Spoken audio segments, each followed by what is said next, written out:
The leader of South Africa's main opposition Democratic Alliance, Mmusi Maimane, says the result of last week's municipal election has revealed a major change in voting patterns in the country. The election saw the ruling African National Congress ANC lose its majority in key states including the economic capital Johannesburg and the symbolic Nelson Mandela Bay to the Democratic Alliance. The losses are the biggest suffered by the ANC, which has ruled the country since the end of apartheid in 1994. Mmusi Maimane says South Africans have moved on from voting along racial lines. Now they can sit back and understand that they can't just go out to voters and tell them, because you are black, you must vote for us. They can't go to voters and say, we will govern, as they've said, until Jesus comes back.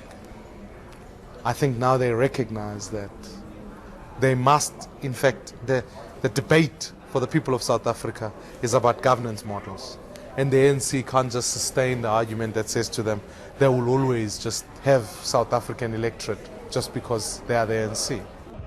The ANC's campaign in the build-up to the election was focused on how the party ended the apartheid regime 22 years ago. The ANC's lack of focus on issues of concern to South Africans and its poor deployment on the ground, some analysts say, gave the Democratic Alliance an edge in the polls.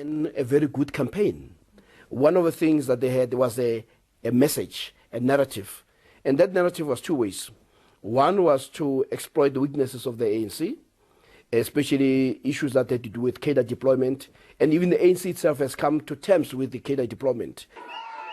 Mmusi Maimane believes it is possible to further reduce the ANC's share of votes in the 2019 national elections to below 50%, thereby giving the Democratic Alliance a chance to rule in a coalition government.